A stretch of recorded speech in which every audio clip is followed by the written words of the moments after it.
So, hallo, hier ist Uwe Boll, and we're living in a totally absurd world, right? So, I mean, the war against the Lebanon never had a war because they were always like the peacekeepers in the whole Middle East. They stayed neutral. They're a very big trade nation.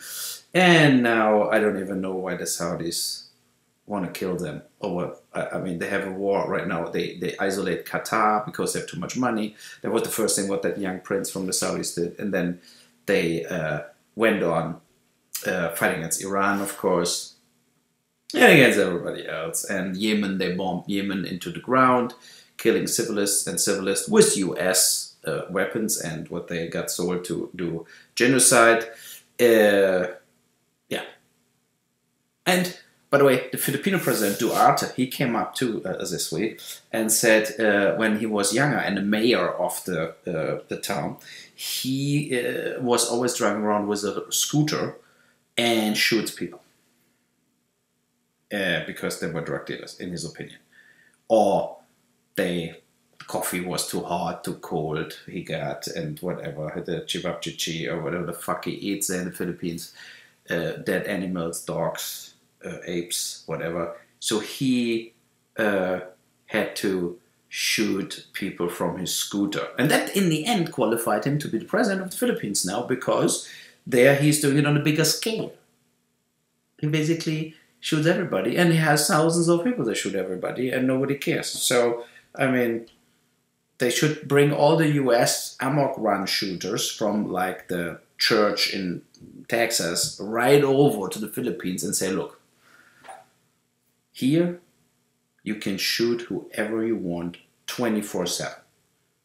And nothing will ever happen to you. As long as you say, all the children I just shot were all drug dealers or upcoming drug dealers. I saw it already coming. They would turn into drug dealers. So it's better to just get rid of it. And to finish my video, is coming back to sexual harassment claims, so Harvey Weinstein, etc., etc. So James Toback, Harvey Weinstein, there were a lot of people. I think there were pigs. And by the way, Bryan Singer, pedophile, you know. So, I mean, like, you have to see, like, how many people are out there who still have power positions and not getting blamed right now. So they're basically picking people that cannot hurt anybody anymore, or they're close to bankruptcy, you know. And then they finish them up and say, oh, you can never work again as an actor, whatever. I think Kevin Spacey was only in... was method acting. I think it was Frank Underwood molesting everybody. And I think actually that House of Cards is more important than sexual harassment claims. I think House of Cards made Netflix and is one of the best shows ever produced, together with Breaking Bad. And it's because it's a real mirror of how bad it is in the White House and the politics. They're all fucking dirty criminals. And so from this point of view, to harass a few boys here and there, just go over it. Who cares? I want the next... House of Cards season with Kevin Spacey, I have to say. And maybe Harvey Weinstein is doing a cameo as like a lobbyist for, you know, the Holocaust Remembrance Pedophile Fund. So, but the other point is, all that other people, like Richard Dreyfuss, Dustin Hoffman, whatever, they're coming now 25 years ago. He grabbed my crotch, my boobs, whatever. I mean, sorry, but is that enough to never work again? And to get like totally like that over-the-top policing, like this over-the-top, that is a typical for the liberals, right? So they are like completely in the beginning, yeah, we have Harvey Weinstein. Because Marmax was almost bankrupt. He will do asset protection, by the way. He should get watched how much money he puts offshore now before he has to pay out like class action lawsuits in 2 or 3 years. But that thing is like this kind of, okay, now finally everybody comes out. And then they go way over the top and everybody comes out about everybody.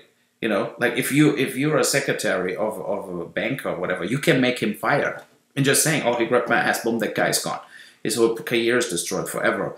So that is the thing also where you have to think in the other way, like, are you not giving too much power now with people coming up with accusations they are Even if they're true. But 25 years ago, if somebody didn't rape you, if somebody actually, whatever, molested you, or so said, like, you owe me, like the writer from, what was it, West Wing or whatever, like the madman, you know, to say, you owe me that you sleep with me because I made your career, and that is enough to finish his career now, 20 years later. I mean, he didn't rape that woman, he didn't do anything. I mean, that is the thing where that absurdity of political correctness is destroying the real actions the free, democratic, liberals, whatever, should do right now. The real actions has to be to impeach the President of the United States and to lock him up.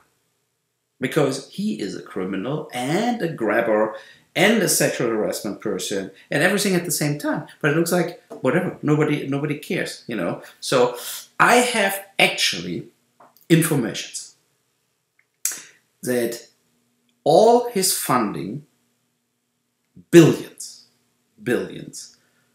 came in forms of loans through money laundering from Russian oligarchs who channeled their money out of Russia and giving loans and credits to Trump industries.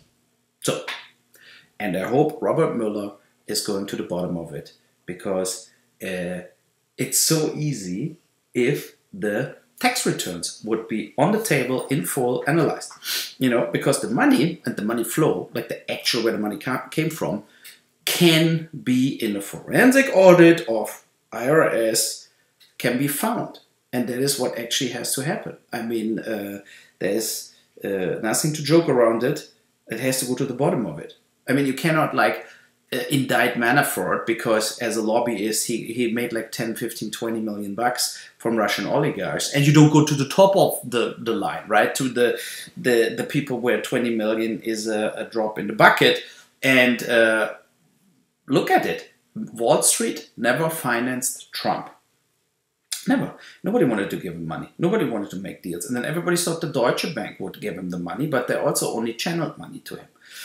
Because they're also not baloney and would just go totally in the risk and finance shit like the Trump stake, the Trump University, or the next Trump building where Trump doesn't put any money in reality. He puts only his name up and makes the people bankrupt who basically are stranded with the Trump logo on their building. Here in Vancouver is a big Trump building. In Toronto, the Trump building is the only big building in the inner city in Toronto what went bankrupt.